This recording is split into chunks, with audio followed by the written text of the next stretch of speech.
ఓం శ్రీమాత్రే నమః.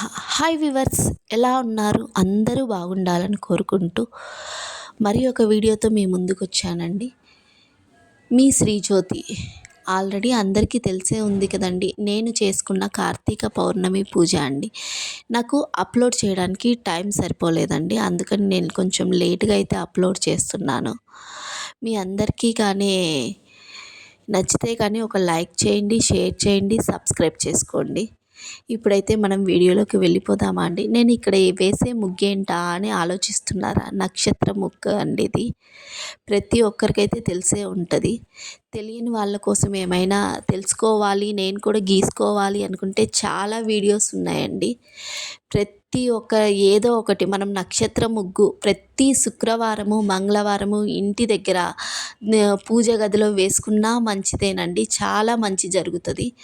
అలాగే కార్తీక పౌర్ణమి ఎవ్రీ మంత్ కార్తీక పౌర్ణమికి వేసుకోవచ్చండి. అలాగే అమావాస్య రోజు కూడా వేస్తారండి, చాలామంది వేస్తారు. అలా కూడా వేసుకోవచ్చండి. ఇది వేసుకొని దీపాలు వెలిగిస్తే చాలా మంచిదంటండి, చాలా మంచి జరుగుతుందంట. చాలాసార్లు విన్నాను. అప్పుడేమో నాకు టైం లేక చేయలేదండి. ఇప్పుడైతే నేను ప్రజెంట్ ఇంట్లోనే ఉంటున్నాను, అందుకనైతే నేను మీతో అయితే ఈ వీడియోని షేర్ చేస్తున్నాను. నేనైతే ఇలా నక్షత్ర ముగ్గు వేసుకొని దీపాలన్నీ అరేంజ్ చేసుకొని పసుపు కుంకుమలన్నీ పెట్టుకొని చాలా బాగా వేసుకున్నానండి. అసలు చాలా బాగా శివయ్య సంతోషించాడని అనుకుంటున్నాను. నాకు ఇది చేస్తున్నప్పుడు చాలా పాజిటివ్ వైబ్స్ అయితే వచ్చాయండి. నేను చేయగలనా లేదా అనేసి అయితే అనుకున్నాను, కానీ ఆ శివయ్య నాతో చేయించాడండి. అసలు ఈ సంవత్సరం నేను చాలా బాగా చేసుకోవాలి అనుకున్నాను, కానీ మా మరిది పెళ్ళి వల్ల అయితే నాకు కుదరలేకపోయింది. అయినా కానీ ఈవినింగ్ టైంలో నేను ప్రతిరోజు అయితే దీపారాధన చేసేదాన్నండి. మార్నింగ్ అయితే కుదిరేది కాదు, కానీ కుదుర్చుకొని చెయ్యాలి అనేసి అయితే మనసులో సంకల్ప బలం అయితే ఉంది, కానీ అంత దాకా అయితే రీచ్ అవ్వలేకపోయానండి. అంత బాగా చేసుకున్నాను ఈ పూజ. నేను చేయడానికి కారణము మా పిల్లలు కొంచెం హెల్ప్ చేశారండి. వాళ్ళు హెల్పింగ్ లేకపోతే నేను ఇంత ఘనంగా అయితే చేయలేను. వాళ్ళ హెల్పింగ్ వల్లనే చేయగలిగాను.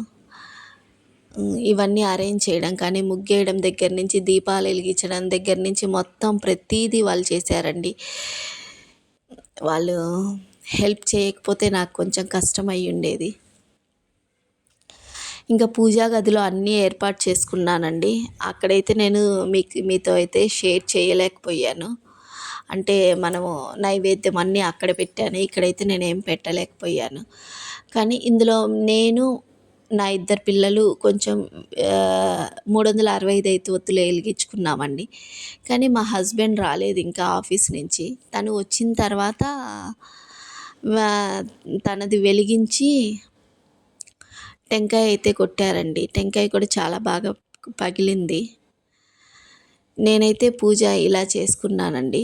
మీకు కానీ నచ్చితే ఒక లైక్ అయితే చేయండి, తర్వాత సబ్స్క్రైబ్ చేసుకోండి. ఎవరైనా కొత్తగా చూస్తున్నారంటే సబ్స్క్రైబ్ చేసుకొని పక్కనే ఉన్న బెల్ ఐకాన్ క్లిక్ చేస్తే నేను ఎప్పుడైతే వీడియోస్ పోస్ట్ చేస్తానో మీకు అప్పుడు నోటిఫికేషన్ రూపంలో అయితే వస్తాయండి.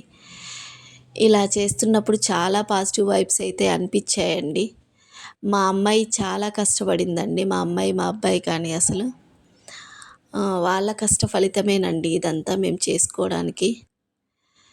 ఇద్దరు కష్టపడి, అంటే ఇప్పుడు వాళ్ళకి ఎగ్జామ్స్ జరుగుతున్నాయండి, అయినా కానీ మమ్మీ మేము చేస్తాము అనేసి అయితే ముందుకొచ్చి చేశారండి. చాలా బాగా అనిపించింది.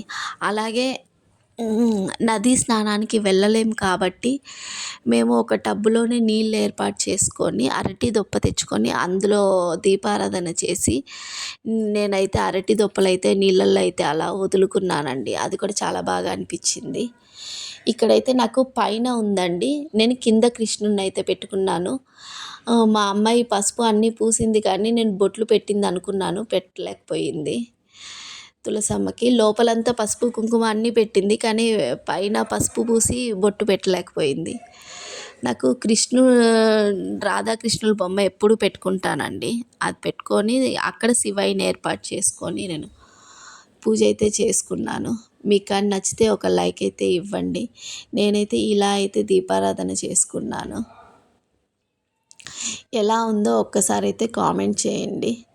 ఇలా చేసిందంతా ఈ డెకరేషన్ మొత్తం మా అమ్మాయేనండి. ఈ క్రెడిట్ గోస్ టు మా అమ్మాయి అండి. చాలా బాగా అనిపించింది ఇక్కడ అరేంజ్ చేయడం కానీ అన్నీ.